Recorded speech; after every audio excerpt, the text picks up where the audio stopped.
बिस्मिल्लाहिर्रहमानिर्रहीम। अस्सलाम वालेकुम। मैं हूं आपका मेज़बान मुस्तफ़ा कमाल। सबसे पहले आपको बताते चले कि आज पाकिस्तान में निहायत ही अफसोसनाक एक वाक़या सामने आया है।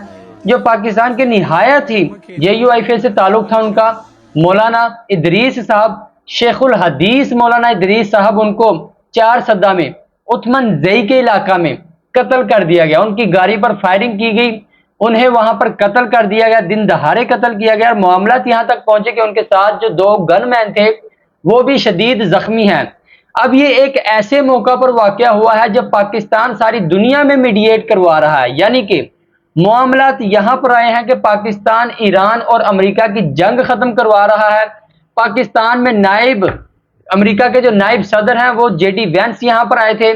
ईरान का जो मुज़ाकराती वफ्द था वो पाकिस्तान आया था, और ऐसे मौका पर जहां सदर डोनाल्ड ट्रंप भी पाकिस्तान आने की ख्वाहिश रखते हैं, एक ऐसा वाकया हो जाना ये तमाम तर दुनिया में एक तशवीश का बायस बनेगा। और ये याद कीजिए, याद रखिए बल्कि, कि पाकिस्तान 2025 में दहशतगर्दी से मुतासर होने वाले मुमालिक में नंबर 1 आया है। 2024 में जो पाकिस्तान था वो दूसरे नंबर पर मौजूद था दहशतगर्दी से मुतासर होने वाले मुमालिक में, जबकि 2025 में पाकिस्तान पहले नंबर पर आया। और अब 2026 जो कि ये चल रहा है, जब ये खत्म होगा तो 2026 की भी रिपोर्ट आएगी। लेकिन जिस तरह के मामलात हैं यहाँ पर दहशतगर्दी की, जो इससे पहले एक लहर आई, लेकिन अभी आकर जब ये समझा जा रहा था कि तमाम तर चीजें कंट्रोल हो चुकी हैं, इन्हीं तमाम तर चीजों के चलते एक ऐसा वाकया हो जाना, अब ये कोई आम शख्सियत नहीं थी। अभी आप ये वीडियोस देखें कि इनका जो नमाज जनाजा अदा किया गया है, हजारों की तादाद में पाकिस्तानी वहां पर पहुंचे हैं। उनकी काफी ज्यादा दीनी लिहाज से जो फैन फॉलोइंग है वो काफी ज्यादा बढ़ी है। यहाँ पर जो सुहेल अफरीदी साहब है पाकिस्तान तहरीक इंसाफ के, ये भी वहां पर पहुंचे उनकी ताजियत के लिए। अब ये वो तमाम तर चीजें हैं, लेकिन तहरीक इंसाफ के हवाले से जो निहायत अहम खबर है, पहले उसकी तफसीलात बताते हैं, फिर ये जो कत्ल हुआ है इसकी तफसीलात बताते हैं आपको। पाकिस्तान तहरीक इंसाफ के पास आज एक ऐसा मौका था कि पाकिस्तान तहरीक इंसाफ बता सकती थी पाकिस्तान में सबसे ज्यादा मकबूल जमात तो ये है ही, पाकिस्तान में सबसे ज्यादा मशहूर जमात तो ये है ही, लेकिन सियासी लिहाज से सबसे ज्यादा कमजोर जमात यही समझी जाती है।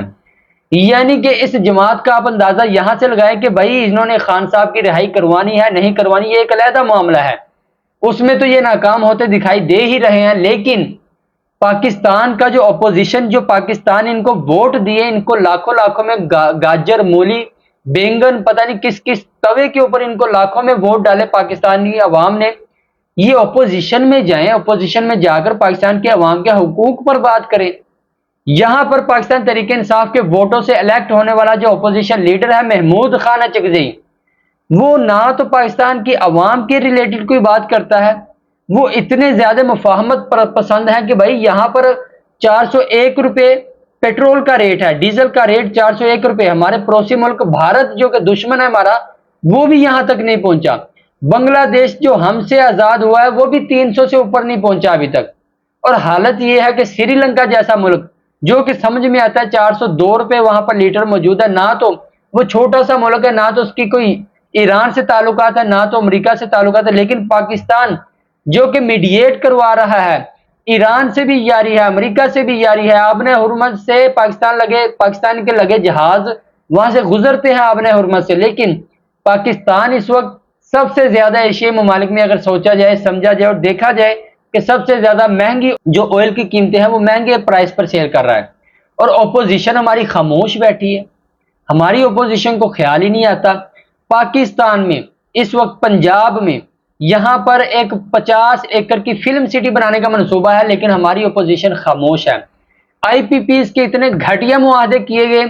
शहबाज शरीफ जो कि इस वक्त वजीर आजम है, उसके अपने बेटे की IPPs निकला है, IPP का एक मुआहदा निकला है चनियोट में, और उसमें 7 अरब डॉलर, जो 7 अरब रुपया है पाकिस्तानी, 7 अरब रुपया वो हमने एज अ कैपेसिटी पेमेंट्स दे दिया उनको। यानी कि एक यूनिट भी नहीं निकला उस, ना उस चिनियोट पावर प्लांट से ना एक यूनिट निकला, ना लेस्को मैपको गैपको कहीं पर भी नहीं गया, लेकिन उसके पेमेंट, उसके पैसे 7 अरब रुपया पाकिस्तानी अवाम ने उन्हें दिए हैं। और ये मुआहदा जो था, ये चिनियोट पावर प्लांट था, ये 2014 में जब बनाया गया, इसकी कुल लागत 6 अरब आई है, 6.2 अरब या 6.5 अरब रुपया इस पर कुल लागत आई है, जबकि पाकिस्तानियों ने 6 से 7 सालों में اس کو 7 ارب روپیہ ایز اے کیپیسٹی پیمنٹ دے دیا ہے. جو انہوں نے یونٹ ہمیں سیل کی اس کی پیمنٹ تو ہم نے علیحدہ دی ہے، لیکن کیپیسٹی پیمنٹ 7 ارب روپیہ اور ہماری اپوزیشن خاموش ہے. یہاں پر 11 ارب روپے کا جہاز لیا گیا، ہماری اپوزیشن کے کانوں پر جوں تک نہیں رینگی. اور معاملات یہ آتے ہیں کہ عمران خان صاحب کی بہن نے یہ اعلان کیا کہ آپ سب اڈیالہ جیل پہنچو، تمام تر پارلیمنٹیرینز، تمام تر M N As, M P As, عہدیداران اڈیالہ جیل پہنچو. لیکن معاملہ یہ آتا ہے کہ ان کی ٹوٹل تعداد جو آج رپورٹ کی گئی وہ 200 سے 250 تھی.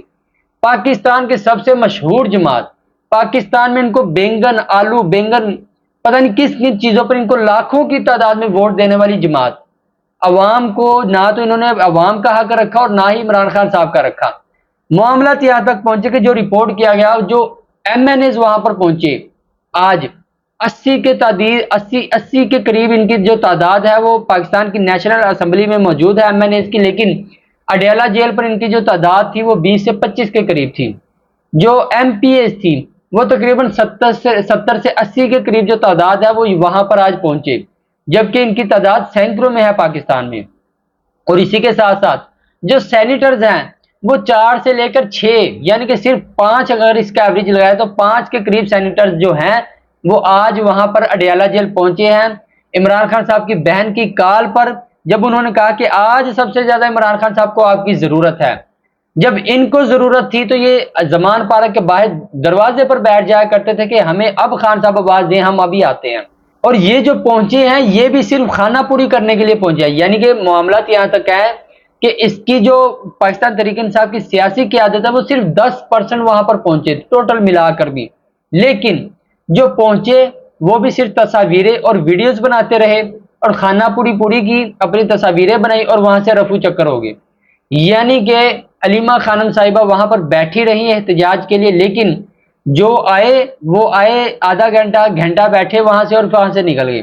اب یہ وہ تمام تر چیزیں تھیں. یہاں پر علیمہ خانم صاحبہ نے جو بیان دیا، انہوں نے کہا کہ پہلے میں آپ کو علیمہ خانم صاحب کا بیان پڑھ کر سنا دیتا ہوں کہ عمران خان صاحب سخت مشکل میں ہیں اور اس وقت پارٹی کے عہدیداران سے ہی اپیل کر سکتے ہیں، جیسا کہ میں نے ٹویٹ بھی کی، پارلیمنٹیرینز عہدیداران یہاں پہنچا کریں.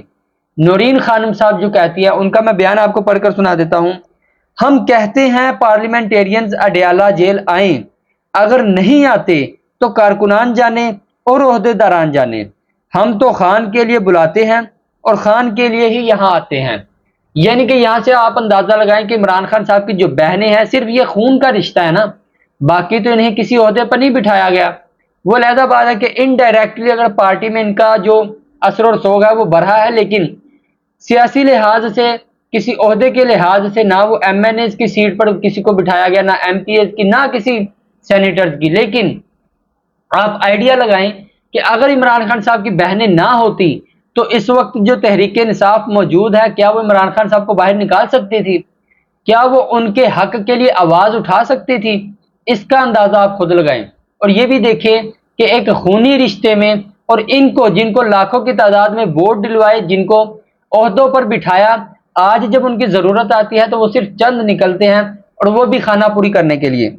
بیرسٹر گوہر صاحب کا جو بیان ہے وہ نہایت اہمیت کا حامل ہے، وہ میں آپ کو پڑھ کر سنا دیتا ہوں. وہ کہتے ہیں عمران خان صاحب اور بشرا بی بی کی صحت کے حوالے سے بہت زیادہ تشویش ہے. ہم آتے ہیں مگر ہمیں ملاقات نہیں کروائی جاتی، ہم آتے ہیں مگر ہماری ملاقات نہیں کروائی جاتی. خیر خواہ خلل نہیں ڈالتے، ملاقات ہو گئی تو مارکہ حق کو 4 چاند لگ جائیں گے. یہ بیرسٹر گوہر صاحب کہہ رہے ہیں جو پاکستان تحریک انصاف کے چیئرمین ہیں.